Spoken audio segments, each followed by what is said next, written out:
I managed to make it through all of the PlayStation 1 wrestling games.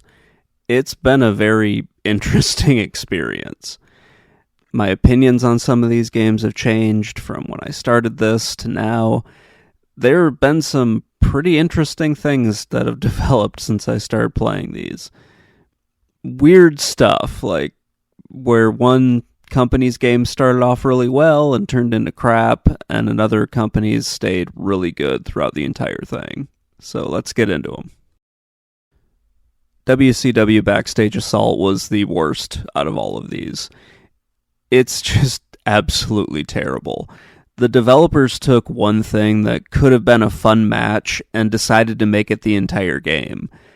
And the worst part is, the game is way too repetitive and boring because you're just playing singles matches in backstage areas.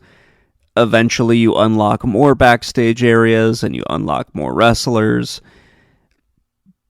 But why would you want to go through all of that when you could just play any one of the other games out there? Yeah, in many ways this game reflects what was going on in WCW at the time. Chaos for the sake of chaos. It reminds me of some of the games on the NES and the Super Nintendo and the Sega Genesis, where it was probably a good idea, but it shouldn't have been the entire thing. Then we've got WCW/NWO Thunder. This is one of the worst things that I have played. Not just one of the worst wrestling games, but just one of the worst things that I have played. It feels like it's trapped somewhere between an arcade game and a simulation. The controls are bad, but the graphics are pretty good. That doesn't save the game, though. The developers tried to make this game a little bit better than WCW Nitro, but only succeeded in adding more terrible things to it that just make the game so much worse. It isn't just a lousy wrestling game, it's a bad video game. The developer Inland Productions tried to make this good, but in the process of doing that, they just made it awful. WCW Nitro is another awful game, but in this case I can almost forgive the developers because this was the first wrestling game that they had made. And the graphics are pretty good for 1998. The game looks nice, but it's just awful after that, especially since there are no grapple moves in this game. This game actually feels like a step backwards for wrestling games. At the time, they were moving towards more simulation, so you had like career modes that you could go through. And Nitro doesn't have that. It's pretty bare bones. The only thing that makes this higher than Thunder is the fact that there is less terrible in this game than there is in Thunder, and that it was the first game that Inland Productions made. Yeah, it's just not good, and I wish that we had better WCW games than this. The Simpsons Wrestling is one of those games that I feel like I owe an apology to. When I first played it, I thought it was the worst wrestling game on the PS1. Little did I know that the WCW games were going to be just considerably worse than this, and they were just going to degrade over time. The Simpsons Wrestling is an okay arcade game. It's not really that much of a wrestling game, and it fits more in line with, WWF In Your House and WrestleMania the Arcade game. The graphics are fine for what they are. The controls are fairly decent. Hit detection can be pretty rough, but it can be a fun game for a little while. It's not as bad as I first thought. I wouldn't say that I like it all that much, but it is considerably better than WCW Nitro and WCW Thunder, as well as Backstage Assault. WWF In Your House is the sequel to WWF WrestleMania the Arcade game, but it wasn't released in the arcades, it wasn't made by Midway, and the developer did not have the benefit of Midway's digitization technology. So, It's not going to look as good as the arcade game does, but it's going to be a fairly well-made wrestling arcade game. I mean, everything from that first game is still here. The roster is different, and it feels a little bit more like a fighting game, like a Mortal Kombat fighting game or a Street Fighter game, than it does an actual wrestling game. While it doesn't look as good as WWF WrestleMania the arcade game, it's still fairly decent. It looks better than some of the 3D games that have been made around this time. And the controls are fine. The game's just as cheap as the arcade game is. I would rather be playing the arcade game than this one, even if this one is basically okay.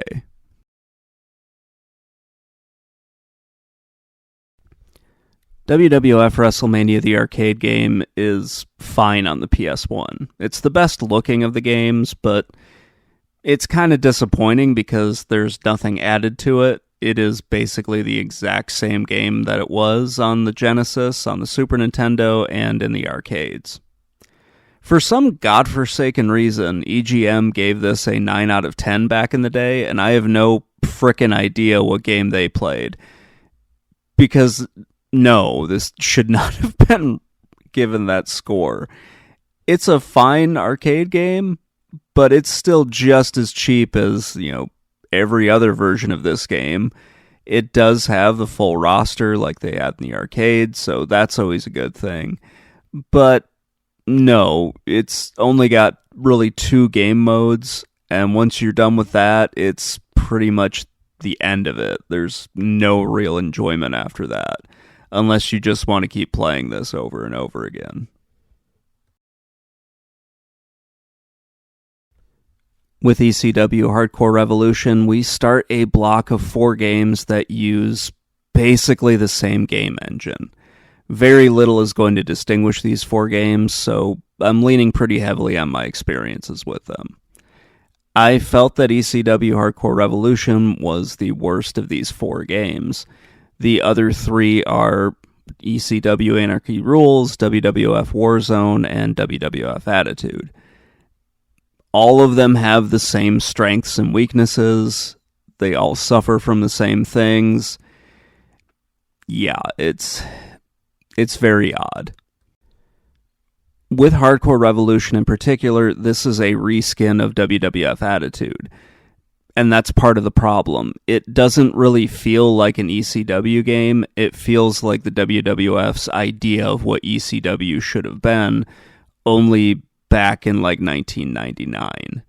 So, yeah. There's very little that makes this an ECW game. If you liked Attitude, you'll probably like this one, but whatever. Now we get to Anarchy Rulz. Anarchy Rulz at least feels like an ECW game, or at least feels more like one. There are more game modes that are similar to what you would see in ECW, but you're doing the same thing that you did in Hardcore Revolution, and as well as in WWF Attitude. The controls are essentially the same, even though Anarchy Rulz used a modified version of what Attitude's engine was. The control scheme is still essentially the same. You have to kind of open up a menu to see what moves you can do. The graphics look okay for the most part. The blood in this game, just like it was in Hardcore Revolution, is kind of odd. I like this one a little bit more than Hardcore Revolution because at least Anarchy Rulz feels a little bit like an ECW game, or at least what I think an ECW game should play like. WWF War Zone feels like a bridge between an arcade game and a simulation. The graphics are okay for the time, and the roster is pretty good. The control scheme is annoying, just like it was in the previous 2 games, but it works well for the most part here. I thought this was the easiest of the 4 games, but yeah, it's still got a lot of problems. I got this game confused with Attitude quite a few times. What separates it is this doesn't have a career mode in it. You have essentially the gauntlet match where you're climbing up the ladder, much like you would have in a fighting game or in some other arcade game where you're just doing a bunch of different matches. There are some storylines that get added in here. You see the wrestlers cut promos. You'll have grudge matches. It feels like it could be a very good wrestling game, but that control scheme holds it back. One thing I learned when I went back and played these is I don't like WWF Attitude and War Zone as much as I did when I was a kid. It is a step towards what a wrestling game would be in the 2000s, but man, that career mode is a pain in the ass to get through. It was pretty cool back in like 1998, but man, going through it again for this, I was like, okay, can we wrap this up? I don't want to keep going through all of this. As much as I would love to have made Steve Blackman the world champion, I just could not go through the frickin' career mode and have a good time. And that's probably one of the biggest indictments against a video game, is when you want to keep playing it, but it's just not something you're having fun with. That being said, I do think it's better than War Zone, Anarchy Rulz, and Hardcore Revolution. Now we get to WCW Mayhem. I don't know if this is going to shock anyone that this is here. I really like Mayhem, and it has nothing to do with like the quality of the game or the game modes. I think the graphics and the controls are very good, but I just really like this game, mostly because of nostalgia. It's a decent game with solid controls and okay graphics. The entrances are kind of crap, but that's okay. It's not like the end of the world. It's not like you go into the game and all of a sudden, hey, here are 40 menus you need to open up to see what moves you can actually do, and then pray to God that the hit detection works and that, it doesn't drop your inputs. That doesn't happen in Mayhem, so at least there's that. This game was actually a Christmas gift for me, and while I wasn't a fan of WCW at the time, I had watched enough of the shows to know who some of these characters were, but a lot of them I kind of got introduced to when I was playing this, so that's one of the big things for WCW Mayhem for me. So now we get to the game that was basically a hidden gem for me. I know other people have known about this game prior to me playing it, and that's wonderful. I didn't know anything about it. Power Move Pro Wrestling is an awesome game, and yeah, I didn't know anything about this game until I started playing these for this channel, but man, the controls are great. It's just a very fun game to play, and it's got kind of a cool story for it. It was a reskin of another game. They cut out all of the branding because this was a licensed game in Japan, and then they just released it as Power Move Pro Wrestling. It's wonderful. It is much better than a lot of the other games that have the WCW, WWF, and also ECW licenses. It's so much fun to play, and yeah, I really wish I had this one back when I was a kid. WCW vs. the World is a fantastic game, and much like Power Move Pro Wrestling, I wish I had known about it back in the 90s. The game is a port of a Japanese game. That was pretty common for what WCW did at the time. For some reason, they stopped doing it, and things really fell apart, but back in like the early and mid-90s, they would take a Japanese game and just change the names and release it as a WCW game. And it usually worked out pretty well.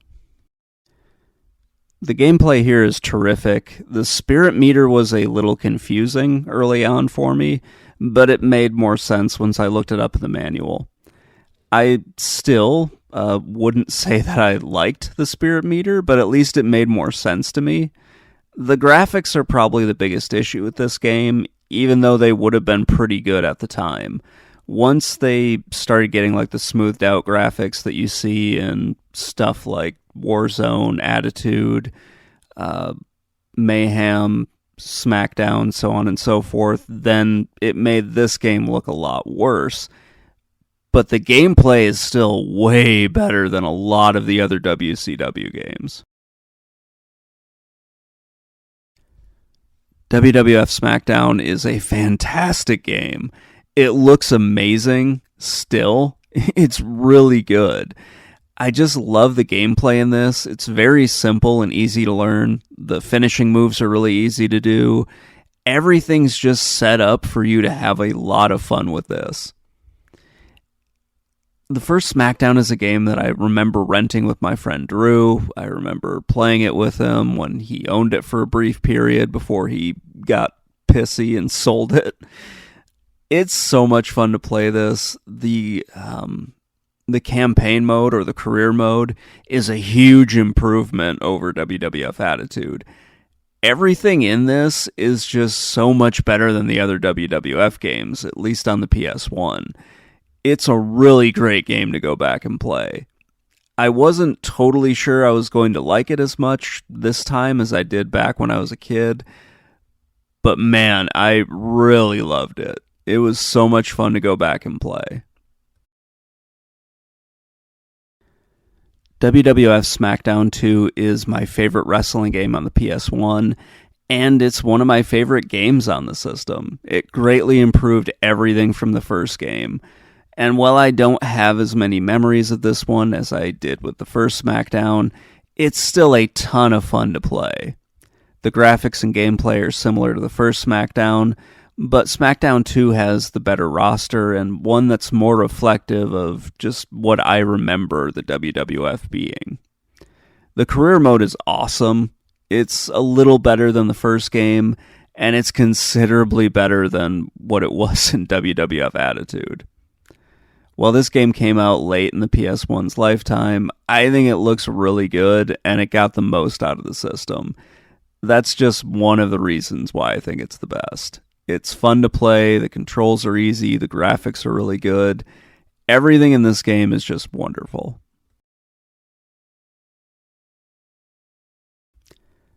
I had a lot of fun playing through these wrestling games. There were some really amazing games here that I either had never played before or haven't played in a while. And there are some that I didn't know about. And then there were a handful that I thought were absolutely terrible.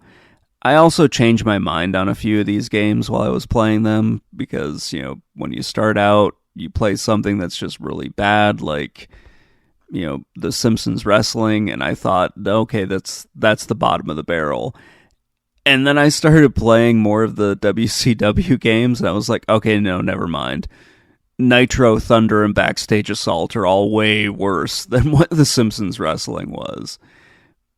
That was the only game was the Simpsons Wrestling that I felt like I needed to apologize to the developers for, because that one was definitely not as bad as the WCW games. Another interesting thing that I saw while I was going through these is just how the WCW games, just went on this fascinating journey where they started off really good and then they just ended with a whimper. You have WCW vs. the World, which was awesome. You have Mayhem, which is pretty good, or at least a game that I have fond memories of. And then you get to Nitro, Thunder, and Backstage Assault, and they're all pretty terrible. And it just got worse as I kept playing them, where Nitro came out first of those three, and it was bad, but you could see that they were going in a pretty good direction, and then Thunder just got worse, and then Backstage Assault was just abysmal. That was just horrible. So, yeah, now I'm going to be going into the N64 games after this, at some point. Those are games that I have never played, or at least don't remember playing. There is some crossover between the N64 and the PS1, but I don't think that's really going to change my mind on them. There are also a ton of exclusives to the N64, so I'm looking forward to playing those. Anyway, that's going to wrap things up. Let me know what you think in the comments below, and I will talk to you all later. Bye.